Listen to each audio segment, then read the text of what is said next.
Dans certaines régions, la terre nourrit le peuple. Au Congo, c'est elle qui le détruit.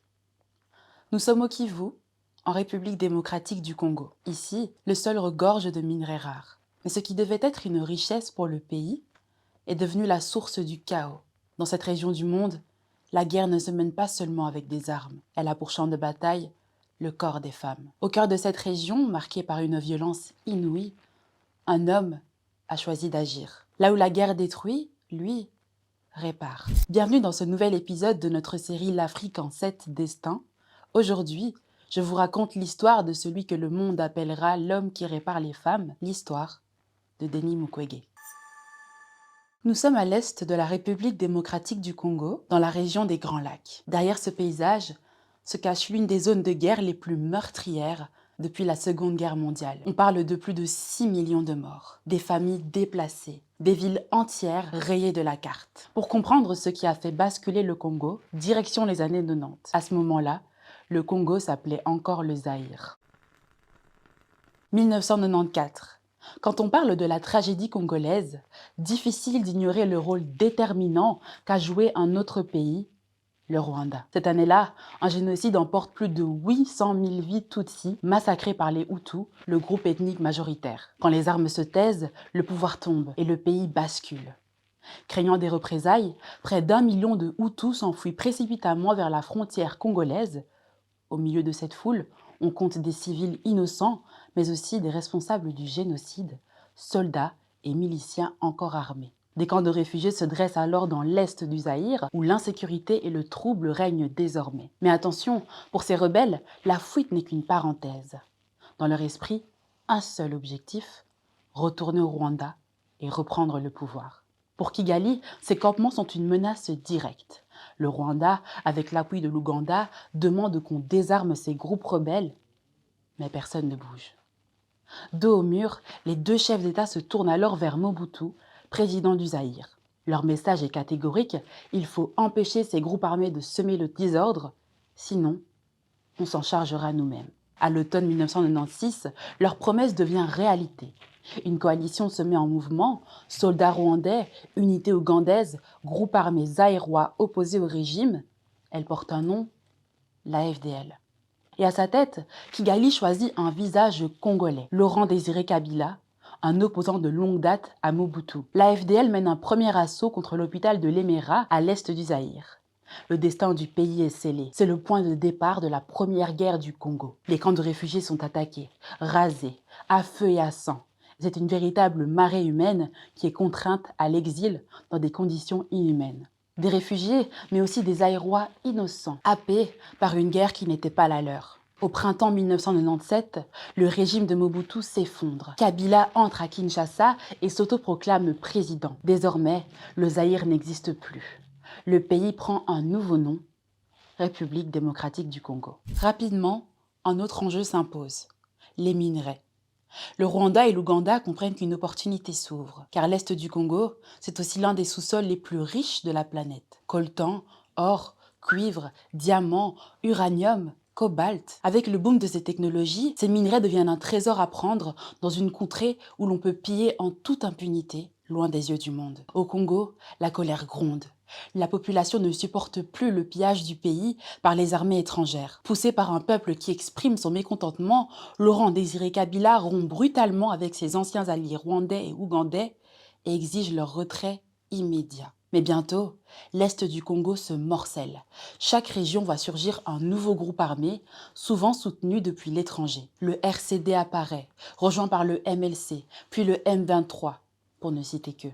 Ces rébellions se superposent, se remplacent, se fragmentent et plongent le pays dans une violence sans fin. Le Rwanda, l'Ouganda, l'Angola ou le Zimbabwe soutiennent tour à tour différents groupes, chacun avançant ses pions pour s'emparer des richesses du sous-sol. Dans ce chaos, la population civile est prise au piège. Villages brûlés, familles déplacées, violences quotidiennes. À la fin, ce sont toujours les mêmes qui paient le prix d'une guerre dont ils ne veulent pas, les Congolais, sacrifiés dans la lutte pour le contrôle des minerais. Et parmi eux, il y a celles qu'on oublie trop souvent, celles qui deviennent les premières cibles.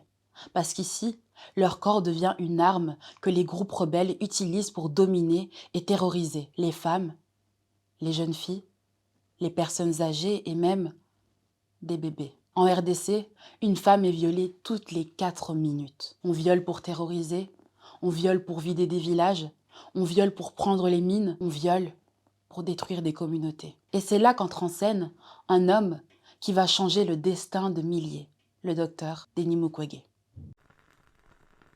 Denis Mukwege est né à Bukavu le 1er mars 1955. Fils d'un pasteur, il grandit dans une famille protestante. Un jour, alors qu'il a 8 ans, il accompagne son père au chevet des malades du village. Il l'observe prier, apporter du soutien spirituel, consoler et apaiser. Pourtant, quelque chose le trouble. Il voit son père prier pour ces personnes, mais il ne leur donne pas de médicaments. Pourquoi? Le pasteur lui répond simplement qu'il ne peut pas, qu'il n'est pas médecin. Cette réponse va profondément marquer le jeune Denis. Il ressent un mélange d'impuissance et d'injustice. Et c'est à ce moment précis que naît une promesse, qui deviendra plus tard un engagement de toute une vie. Ce jour-là, une alliance tacite se scelle entre un père et son fils. Denis Mukwege déclare « Je deviendrai médecin. Toi et moi, nous ferons équipe. Tu prieras et moi, je soignerai. » En 1983, son diplôme de médecine en poche, Denis Mukwege commence à exercer à l'hôpital de Lemera, près de Bukavu. C'est là que la réalité le rattrape. Dans cette région, accoucher peut être mortel. Il voit des femmes et des bébés mourir, faute de soins. Cette réalité le bouleverse. Et c'est cette prise de conscience qui changera sa trajectoire. Il deviendra gynécologue. Denis obtient une bourse, part se former à Angers, en France, et se spécialise. Là-bas, il consolide le socle de ses connaissances en ne perdant jamais de vue son objectif central, retourner chez lui pour soigner les femmes de son pays. En 1989, Denis Mukwege revient au Zaïre pour diriger l'hôpital de Lemera. Il y développe la maternité, améliore les infrastructures et forme du personnel local. L'objectif, réduire la mortalité maternelle. En 1996, l'hôpital est attaqué par les forces de l'AFDL. Plusieurs patients et membres du personnel sont massacrés. Mukwege survit et se réfugie à Nairobi. Il choisit toutefois de rentrer, considérant que son devoir est auprès des femmes congolaises. Pour lui, abandonner les siens n'est pas une option. En 1999, il fonde l'hôpital de Panzi, un havre dédié à la maternité, ou du moins au début. Puis les survivantes arrivent, d'abord une, puis deux, puis des dizaines. Leur corps raconte la guerre mieux que n'importe quel récit. Des organes génitaux lacérés, brûlés, détruits par des objets contendants. Des violences pensées pour briser l'âme autant que la chair. Mukwege comprend que c'est une stratégie, une manière de conquérir un territoire, un peuple, en détruisant celle qui porte la vie. Alors, il opère, il recoud, il restaure. L'hôpital de Panzi se spécialise progressivement dans la chirurgie réparatrice et la prise en charge globale des survivantes, qui comprend des soins médicaux, un soutien psychologique, une aide pour retrouver une autonomie économique et un accompagnement juridique lorsque nécessaire. L'idée est simple, qu'une femme ne quitte jamais Panzi seulement réparée, mais reconstruite. Pas victime, mais survivante. À Panzi, Denis Mukwege soignera des milliers de femmes et de filles, de celles âgées de quelques mois à peine à celles de plus de 80 ans. Et petit à petit, les yeux du monde se tournent vers cet hôpital. Mais prendre la parole a un prix. En dénonçant le viol comme arme de guerre, Denis Mukwege dérange. Il soigne, oui, mais il accuse aussi. Il cite des noms, interpelle l'État, pointe les groupes armés et met la communauté internationale face à ses responsabilités. En 2012, après un discours important aux Nations Unies, tout s'accélère. Le 25 octobre, des hommes armés prennent d'assaut sa maison à Bukavu. Ses fils sont séquestrés, son gardien tué. Mukwege, lui, échappe de peu à la mort, mais malgré les menaces, il refuse de se taire. Son combat dépasse alors les frontières du Congo. Les distinctions s'enchaînent, non comme des trophées, mais comme des tribunes pour porter la voix des survivantes. Et en 2018, il reçoit l'une des plus hautes distinctions possibles, le prix Nobel de la paix, aux côtés de Nadia Mourad, pour leur combat contre les violences sexuelles utilisées comme arme de guerre. Pour Denis Mukwege, Soigner ne suffit pas. Chaque femme opérée lui rappelle la même chose. Tant que les crimes ne seront pas jugés, les violences continueront. Depuis des années, ils réclament la création d'un tribunal international ou au minimum des mécanismes judiciaires capables de juger les crimes commis en RDC depuis les années 90. Pour lui, l'impunité est le carburant silencieux de la guerre. Tant que personne ne répondra de ces actes, les mêmes atrocités reviendront sous d'autres uniformes dans d'autres villages. Quand on raconte l'histoire de Denis Mukwege, on ne parle pas seulement d'un homme.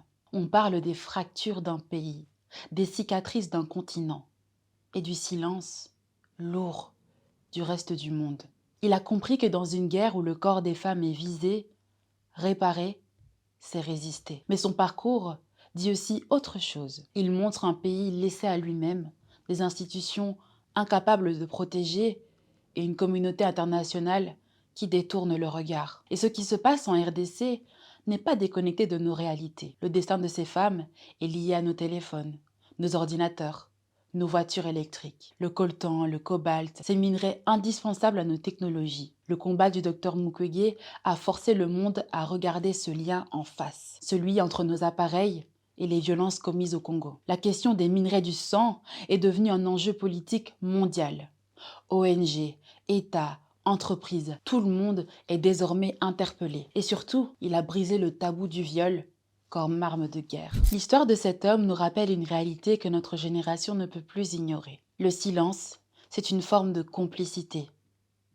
Face aux violences, aux injustices, aux tragédies, détourner le regard revient à abandonner celles et ceux qui n'ont plus la force de parler. Si le docteur Mukwege a transformé l'horreur en espoir, c'est parce qu'il a refusé de se taire. Alors oui, nous ne serons peut-être pas chirurgiennes, médecins, militantes ou prix Nobel, mais notre responsabilité commence ailleurs, dans la parole. Nommer les violences, transmettre les témoignages, informer, alerter, ce sont des actes qui comptent. Le changement commence là, dans ce refus de l'indifférence. Alors, dans une ville au bord du lac Kivu, des femmes se relèvent, des vies brisées se recomposent, et un homme, jour après jour, recoue l'humanité là où la guerre l'a déchirée. L'histoire n'est pas terminée, et elle ne doit jamais être oubliée. Avant de clôturer, j'aimerais remercier BAM TV, Bell Africa Media, notre partenaire qui nous a ouvert les portes de son studio pour que cette vidéo puisse exister dans les meilleures conditions. Si ce contenu vous a touché, si ce combat vous parle, n'hésitez pas à liker, commenter, partager et vous abonner. C'est ce qui permet à ces histoires d'être vues, entendues et de continuer d'exister. On se retrouve très bientôt pour un nouvel épisode de notre série L'Afrique en 7 destins. C'était Merveille Kivanda pour le Madiba Club. Prenez soin de vous et prenez soin des autres.